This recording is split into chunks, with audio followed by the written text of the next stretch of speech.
Good morning, students. Today we start part 2 of Ulysses and the cyclops. Part 1 में मैंने आपको बताया था कि यूलिसिस इथेका का राजा होता है और वो एक लड़ाई जीतकर लौट रहा होता है, तो फिर वो साइक्लोप्स के लैंड पर पहुंचता है। साइक्लोप्स बड़े बड़े चरवाहे होते हैं जिनकी माथे पर सिर्फ एक आंख होती है और वो उनकी गुफा में फंस जाते हैं और साइक्लोप्स रोज यूलिसिस के 2 आदमियों को डेली खाने लगता है। देन आगे पढ़ते हैं। In the morning, the giant ate 2 more men for breakfast, milked his goats as he was accustomed, and led out his flock. Then he set the great stone in the entrance again. Ulysses, however, did not give up hope because he had made a plan. The giant had left the tree trunk in the cave, and from this Ulysses cut a piece 6 feet long and sharpened the end to a point. He instructed 4 of the men to twist the point in the giant's eye when he fell asleep that night. सुबह को giant 2 और आदमियों को खाता है breakfast के लिए, अपने बकरियों को दूध पिलाता है जैसा वो डेली करता था और फिर उन्हें चराने के लिए ले जाता है और फिर वो केव के एंट्रेंस पे बड़ा सा पत्थर लगा देता है जैसे उसने पहले भी लगाया था। यूलिसिस लेकिन आशा नहीं खोता क्योंकि उसने एक प्लान बनाया था जियांट को हराने के लिए। जियांट गुफा में एक ट्री का तना छोड़ के गया था, ट्रंक छोड़ के गया था, तो यूलिसिस ने उससे क्या किया, एक 6 फीट लॉन्ग, एक 6 फीट लंबा उससे पीस काटा और उसके पॉइंट को, उसके कोने को नुकीला बना दिया बिल्कुल। और उसने अपने 4 आदमियों को इंस्ट्रक्ट किया, बताया कि जब जियांट सो जाए, गहरी नींद में सो जाए रात को, तो वो उसकी आंख में उसे डाल दे। When the evening came, the Cyclops drove home his sheep. Then he closed his stone door and ate 2 more men. Meanwhile, Ulysses filled one of the wooden bowls full of Greek wine. He offered this bowl to the giant who had never tasted wine. The Cyclops drank one bowl after another, and soon he became very cheerful. He asked the name of his benefactor, saying that he would give Ulysses a present. फिर शाम होती है, Cyclops sheep को चराकर घर वापस आता है और वो केव का डोर दोबारा से बंद कर देता है और 2 आदमियों को खा लेता है। फिर यूलिसिस साइक्लोप को एक वुडन बाउल में ग्रीक वाइन पिलाता है। ग्रीक हमने पहले पढ़ा था कि उन्हें अंगूर मिलते हैं लेकिन वो उन्हें वाइन बनाना नहीं जानते, लेकिन यूलिसिस ने उसे ग्रीक वाइन पिलाई और उसे ही offered this bowl to the giant who had never tasted wine.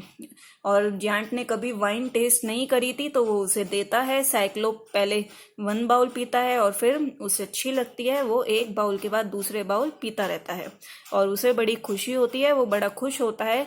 वो यूलिसिस से उसका नाम पूछता है कि जिसने उसकी इतनी हेल्प करी है वो उसका नाम पूछता है। तो यूलिसिस अब यहाँ पर उसका प्लान स्टार्ट हो जाता है। वो कहता है, my name is nobody, my friends and relatives in my own country call me nobody, Ulysses said cunningly. Ulysses चालाकी से जवाब देता है, मेरा नाम नोबडी है। नोबडी का मीन्स क्या होता है, कोई नहीं। My friends and relatives in my own country call me nobody, वो कहता है कि मेरे देश में मेरे फ्रेंड्स रिलेटिव्स मुझे नोबडी के नाम से बुलाते हैं। Then said the Cyclops, this is a kindness I will show you. I shall eat you last of all your friends. तो साइक्लोप कहता है, मैं तुम पर दया दिखाता हूँ, मैं तुम्हें तुम्हारे फ्रेंड्स में सबसे लास्ट में खाऊंगा। He had scarcely expressed his savage kindness when the strong wine overcame him and he reeled down upon the floor and sank into a deep sleep. वो अपनी दया उसे दिखा ही रहा होता है कि उसको वाइन चढ़ जाती है और वो ज़मीन पर गिर जाता है और गहरी नींद में सो जाता है। Ulysses at once took his long stick of wood and held the point in the fire until it was red hot.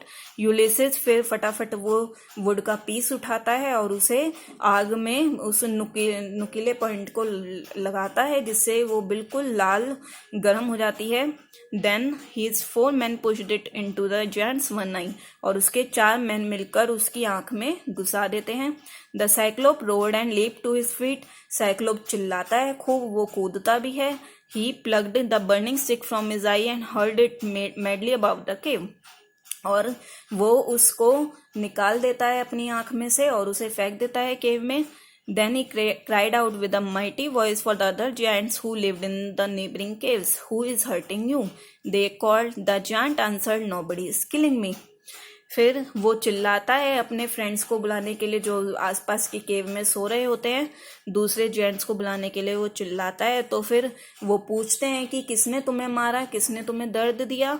तो जियांट कहता है nobody is killing me, nobody ने मुझे मारा है। अब जियांट के हिसाब से तो वो नाम ले रहा है नोबडी, लेकिन नोबडी का मीन्स क्या होता है, किसी ने नहीं।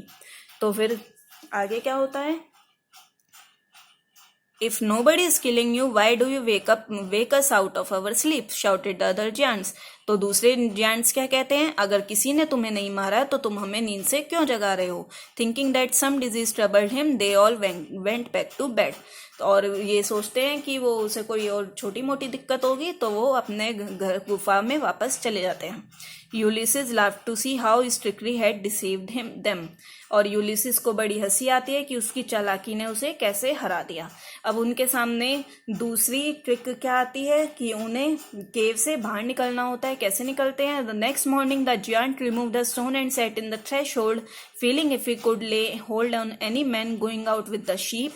नेक्स्ट अगली सुबह जियांट क्या करता है, अब वो क्योंकि देख तो सकता नहीं था तो फिर उसने वो एंट्रेंस पे बैठ जाता है केव की और पत्थर हटा देता है। सोचता है कि जैसे जब शीप बाहर जाएगी तो उसके साथ कोई आदमी भी बाहर जाएगा जो केव के अंदर है, तो वो उसे पकड़ लेगा।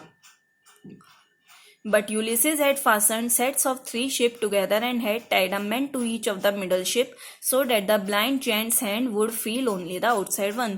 लेकिन यूलिसिस ने इसमें क्या ट्रिक करी थी कि वो 3 शिप को एक साथ बांधता है और बीच वाली शिप के साथ अपने एक आदमी बांध देता है, जिससे कि जब वो वहां से जाती हैं तो फिर खाली जियांट को बाहर वाली शिप्स को फील होता है, अंदर उसे नहीं पता लगता कि कोई आदमी भी उनके साथ बाहर जा रहा है। As the sheep went out through the doorway, the giant felt their fleecy backs, never dreaming that they carried his enemies. और जब शीप वहां से बाहर निकल रही होती है केव से तो जियांट उनको फील करता है, लेकिन वो सिर्फ बाहर वाली शीप्स को फील करता है। उसे ये सपने में भी नहीं आता कि जो उसके दुश्मन है वो भी उसके साथ बाहर जा रहे हैं। When they were safely out of the cave, Ulysses unfastened the men. और जब वो केव से सेफली बाहर आ जाते हैं तो यूलिसिस अपने आदमियों को वहाँ उसमें से खोल देता है, शीप में से। They went to their ships and sailed quickly to the sea. और वो अपने शिप के पास जाते हैं और समुद्र में यात्रा करना स्टार्ट कर देते हैं। When they were at a safe distance away from the shore, Ulysses shouted to the Cyclops. और जब वो सेफ डिस्टेंस पर पहुंच जाते हैं, किनारे से सेफ डिस्टेंस पर चले जाते हैं, यूलिसिस साइक्लोप पर चिल्लाता है। क्या कहता है? If anyone asks you who blinded you, say that it was Ulysses of Ithaca. अगर कोई तुमसे पूछे कि तुम्हें किसने ब्लाइंड करा है तो उससे कहना कि इथाका के यूलिसिस ने। आई होप आपको ये स्टोरी समझ में आ गई होगी। Okay, thank you.